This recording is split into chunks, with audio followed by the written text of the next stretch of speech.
Daily news and current affairs Thursday 27 मई 2021। बंगाल ओडिशा में कहर बरपा कर कमजोर पड़ा यास।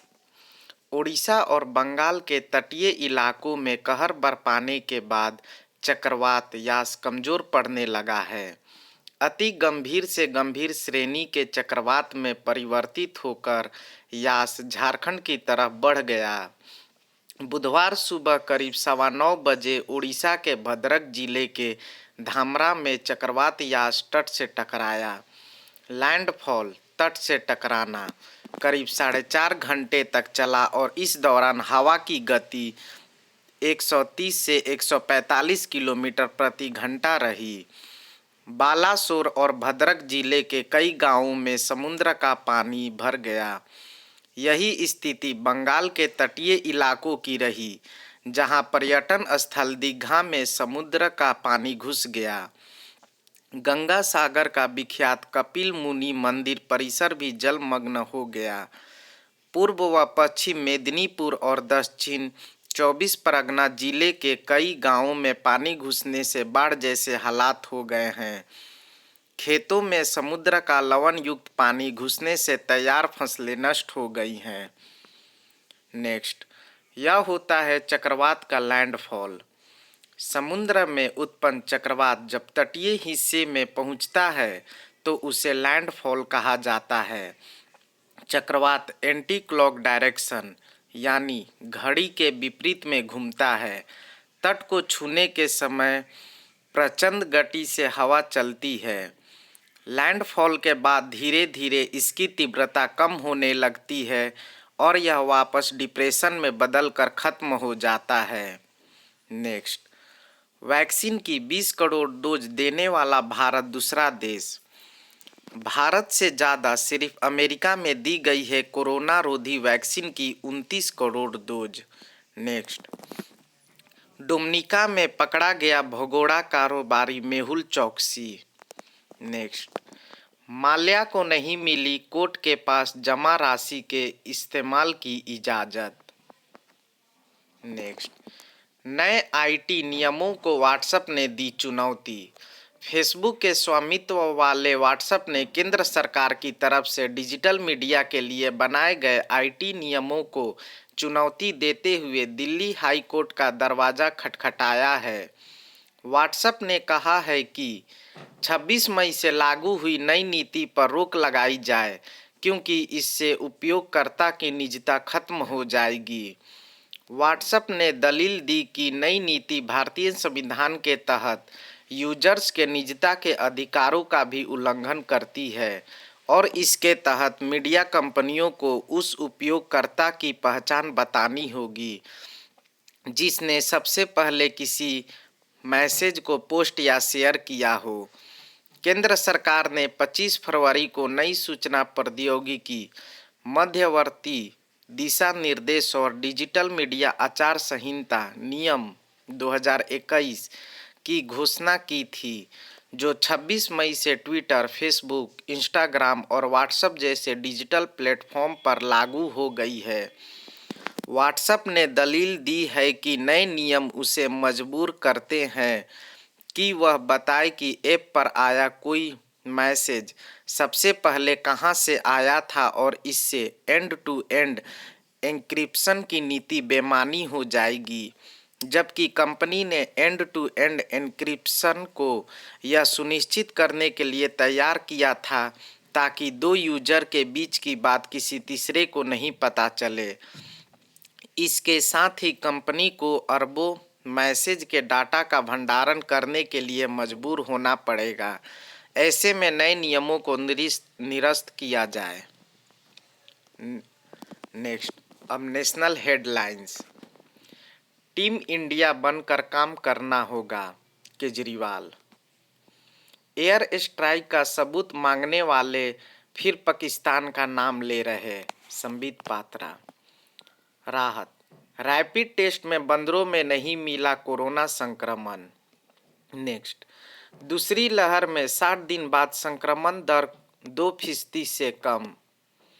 ब्लैक फंगस के मरीजों की संख्या 600 के पार। राजधानी दिल्ली में बढ़ी गर्मी, पारा 40 के पार। फेसबुक और इंस्टाग्राम पर अब लाइक छिपाने का विकल्प। कोरोना को हराने में टीके महत्वपूर्ण, नरेंद्र मोदी। अब भी बुद्ध की शिक्षाओं से सीख रहा हूँ, दलाई लामा। राहुल पर भड़के हर्षवर्धन, बोले लाशों पर राजनीति करना कोई धरती के गीधों से सीखे। नेक्स्ट, सुबोध जायसवाल ने संभाला सीबीआई निदेशक का कार्यभार। फ्रांस के राष्ट्रपति से पीएम मोदी ने की फोन पर बात। कमरे में 2 घंटे तक रह सकता है कोरोना वायरस। 1 माह बाद 25 लाख से नीचे आए सक्रिय मामले।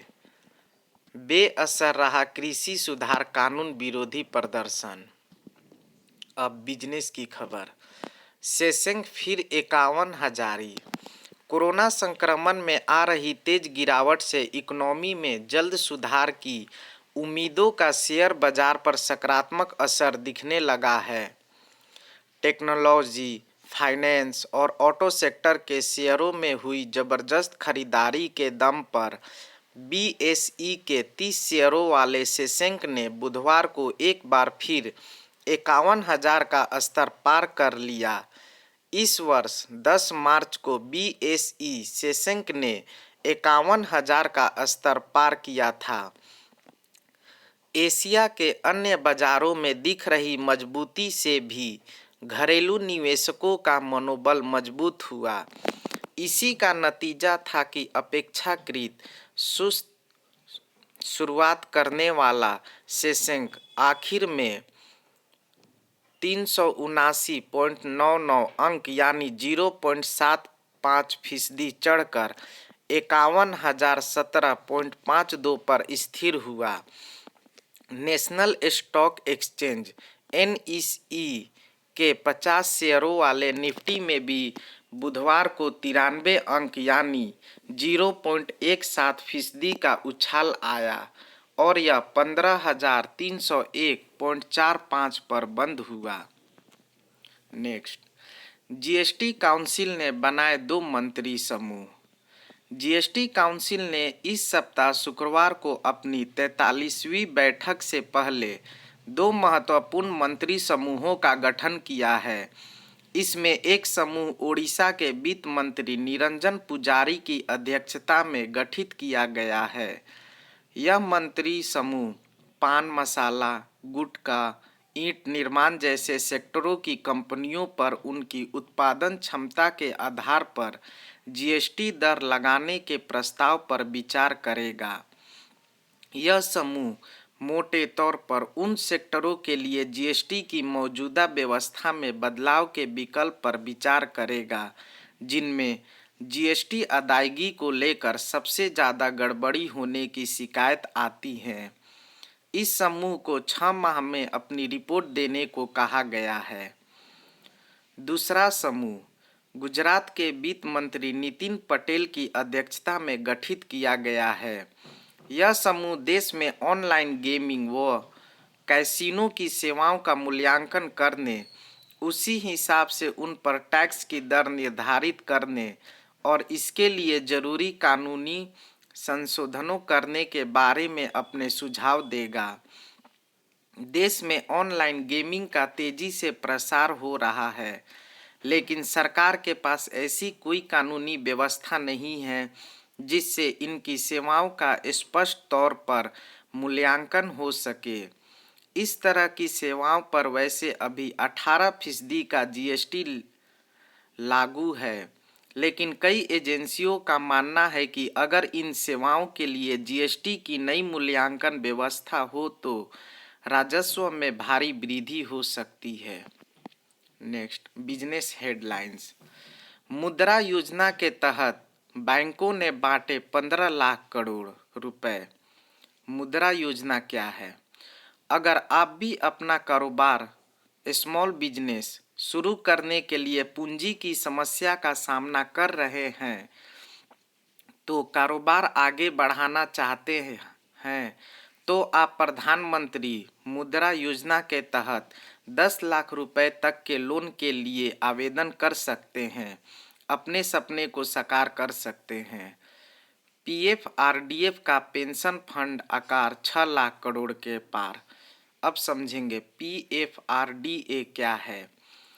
पेंशन फंड विनियामक और विकास प्राधिकरण का संक्षिप्त नाम है।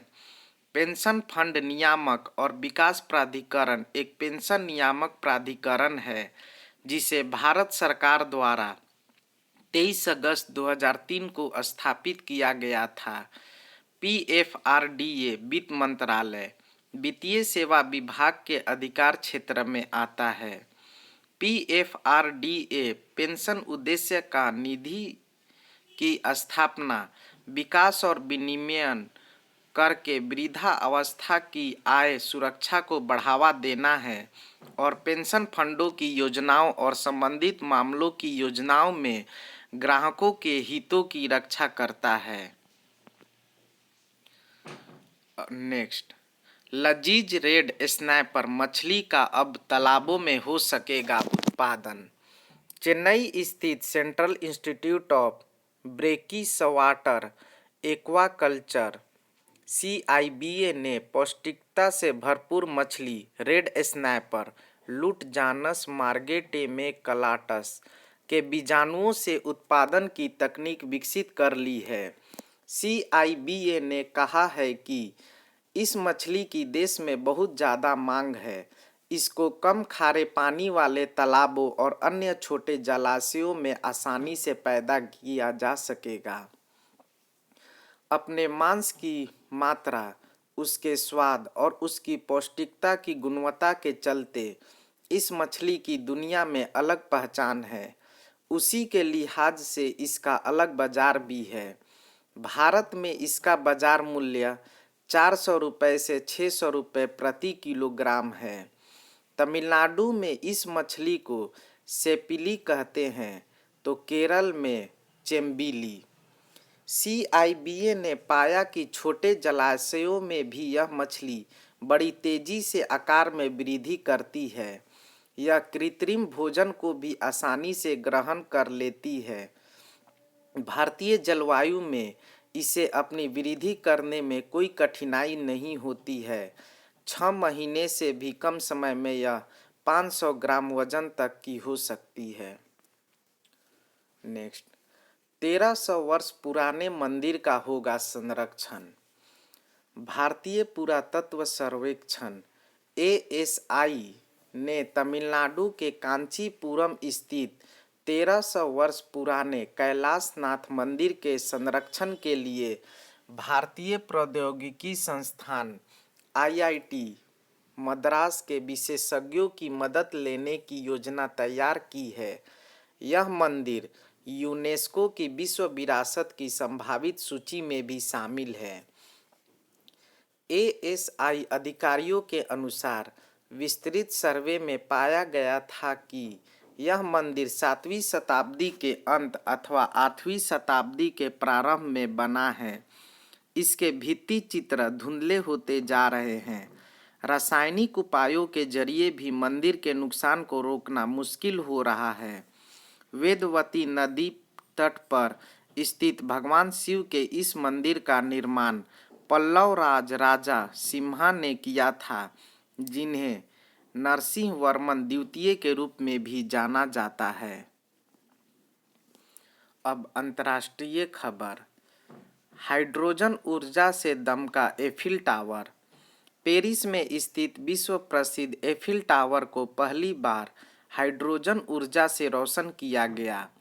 फ्रांसीसी एनर्जी ऑब्जर्वर देश में वैकल्पिक ऊर्जा के तौर पर हाइड्रोजन से बिजली का उत्पादन कर रहा है। ऊर्जा क्षेत्र में इसे नई क्रांति की दस्तक कहा जा रहा है और हाइड्रोजन ऊर्जा भविष्य के ईंधन के रूप में स्थापित हो रही है। दुनिया में कई कंपनियां हाइड्रोजन फ्यूल से चलने वाली कारें भी बना रही हैं। अब अंतर्राष्ट्रीय हेडलाइंस। बाइडन और पुतिन जून में जेनेवा में मिलेंगे। नेक्स्ट, अमेरिका बोला दूर नहीं जा रहे अफगानिस्तान से। नेक्स्ट, यूएन प्रमुख पद के लिए गुतेरेस के दूसरे कार्यकाल का भारत ने किया समर्थन। संयुक्त राष्ट्र के प्रमुख के तौर पर महासचिव एंटोनियो गुतेरस की जनवरी 2022 से 5 वर्ष के दूसरे कार्यकाल के लिए फिर से उम्मीदवारी का भारत ने समर्थन किया है। विदेश मंत्री एस जयशंकर ने मंगलवार को यहां गुतेरस से मुलाकात की और उनके साथ गर्मजोशी के साथ हुई लंबी बैठक के दौरान कई महत्वपूर्ण मुद्दों पर चर्चा की, जिसमें कोरोना की चुनौती, वैक्सीन सप्लाई चेन को दुरुस्त करना, जलवायु से जुड़े मुद्दे, क्षेत्रीय चुनौतियां और अगस्त में संयुक्त राष्ट्र की अध्यक्षता के दौरान भारत की प्राथमिकताएं शामिल थी। गुतेरस ने 1 जनवरी 2017 को संयुक्त राष्ट्र के 9वें महासचिव का पदभार ग्रहण किया था। उनका पहला कार्यकाल इस वर्ष 31 दिसंबर को समाप्त हो रहा है। अगले महासचिव का कार्यकाल 1 जनवरी 2022 से शुरू होगा। पुर्तगाल के पूर्व प्रधानमंत्री गुतेरस ने इससे पहले संयुक्त राष्ट्र शरणार्थी उच्चायुक्त के तौर पर जून 2005 से दिसंबर 2015 तक अपनी सेवा दी थी। अब स्पोर्ट्स की खबर। Headlines. Virat Kohli one day ranking में दूसरे स्थान पर कायम।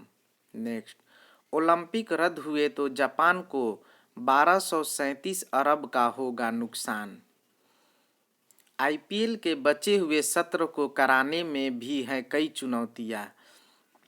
कोरोना के कारण आईपीएल का 14वां सत्र बीच में ही स्थगित करना पड़ा था। अब भारतीय क्रिकेट कंट्रोल बोर्ड बीसीसीआई इसे संयुक्त अरब अमीरात यूएई में सितंबर-अक्टूबर में आयोजित कराने की योजना बना रहा है।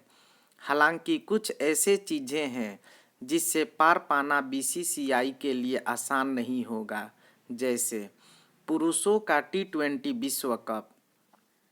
16 टीमों का यह टूर्नामेंट भारत में अक्टूबर के मध्य से 14 नवंबर तक प्रस्तावित है।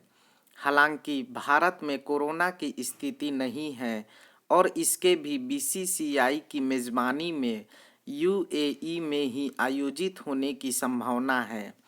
इससे बीसीसीआई को यह फायदा होगा कि उसे एक ही जगह खिलाड़ी मिल जाएंगे और एक बायो बबल खिलाड़ियों के बनाए गए विशेष माहौल से दूसरे बायो बबल में शिफ्ट हो जाएंगे।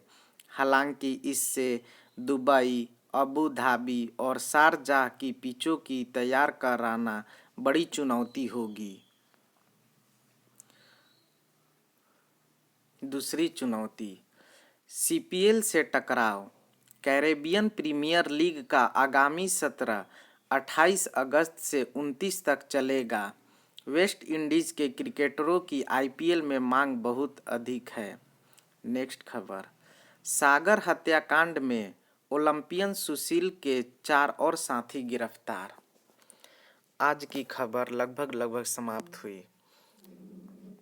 अगर मेरी वीडियो पसंद आए तो उसे लाइक, शेयर और चैनल को सब्सक्राइब जरूर करें।